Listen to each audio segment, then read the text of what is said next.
Tom. Hello, everybody. Tom Fox here, welcoming you to another Perspectives and Opinions on E3. This time we're tackling the Square Enix conference. Not gonna lie, there was not that much that interested me there. But let's start off with Just Cause 3. It seems like they're going to be doing a much larger open world than Just Cause 2. With a wide variety of vehicles, weapons, and gadgets, and they've improved the tether or the grapple ability. So now when you like shoot out your grapple there, you can have it so it you can like attach it to various things, and they'll like smash into each other or like topple over. You can create things like you can attach a wrecking ball to a helicopter and do that.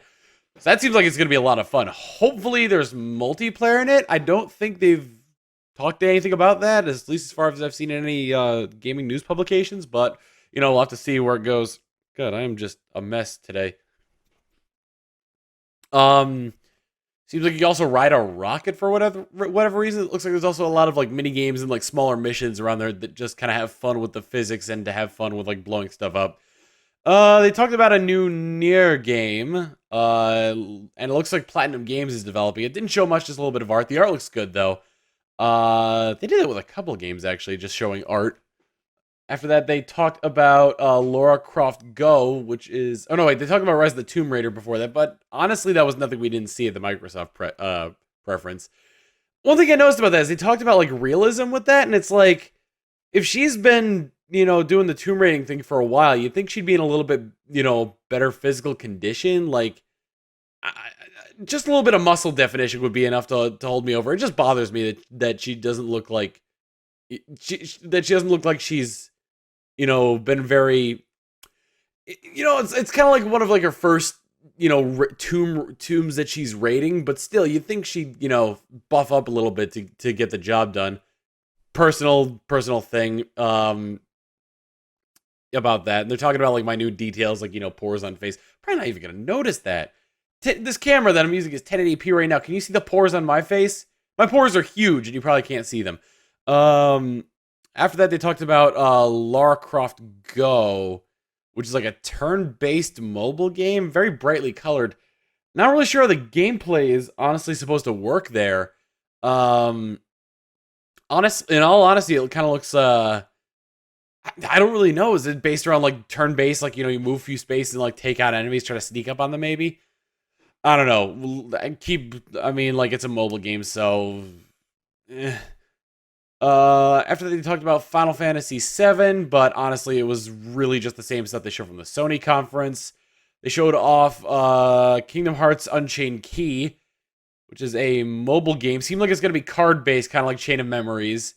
Going to be on mobile platforms, and it looks like you can customize your own character in it. I'm not entirely sure there.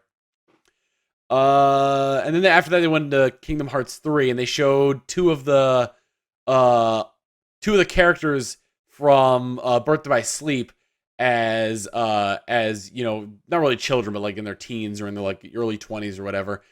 And they were talking about the Keyblade Wars as far as the story goes. But as far as like the gameplay goes, looks like there's new like energy weapons that are kind of determined based on what kind of Keyblade you're using. Looks like there's some attacks based on theme park rides, which we already saw in one of the previous trailers. And there are team attacks. So like with when they were all lined up behind Goofy to kind of like push forward with a shield. They also talked about a world based in the world Tangled. However, there's no release date yet. Kind of makes me think that's going to be like a 2017 or late 2016 release, if we're lucky. But, keep an eye on that. Talking about World of Final Fantasy, they didn't, honestly, it was the same thing from the Sony conference. They've been doing that a lot, honestly. Just talked a little bit about the dev stuff and the fact that it's going to be released in 2016. On PS4 and PS Vita. Showed Hitman. They didn't show the same trailer from this one, though, so like we actually got some new information on this one. Perform assassination targets around the world is good. I like the idea of it being a sandbox game, so that way, you could be... Like, the target can pretty much be anywhere. You can approach them from all these different angles. I'm hoping that's the case. Otherwise, we might get a, what is it? Like a kind of a repeat of the Thief reboot, where the multiple targets were like maybe like 2 or 3 optional paths that required you to use like different equipment you had. So hopefully it's a little bit more open-ended than that. Looks like you use like various like disguises as well as like brute force or subtlety to get through assassinations. I'm sure there's advantages to both. Like maybe if you use more brute force, you get more equipment relating to brute force. Same thing with subtlety. Let's see. They talked about Star Ocean integrity and faithlessness. I never played any of the Star Ocean games. It looks like space medieval sort of thing. It's an action-based RPG. Kind of reminds me of like the Tales Symphony, like any of the Tales of battle systems, where it's like in this one you're on a 3D plane. I'm going based off Symphonia here, but you're on a 3D plane. This one I'm usually used to the 2D ones, but you have like the health meter, the magic meter, and a bunch of people on the field fighting at the same time. I also talked about how cutscenes will occur in the gameplay itself to kind of like break away from the traditional of JRPGs are just movies. At least that's what they mentioned in the conference. Looks pretty solid. We'll have to see where that goes more on. Deus Ex Mankind Divided looks a little bit ridiculous now. They didn't really show a lot of gameplay, just a lot of like story-based trailers. They're talking about how it's like augmented people are outcast. There's hacking activists, or as I like to call them, hacktivists. Let's see. Actions taken will determine the end of the story. Kind of similar to Human Revolution, where in that game at least, you had people, not even like things that would determine the end of the story, but you had like that choice at the end.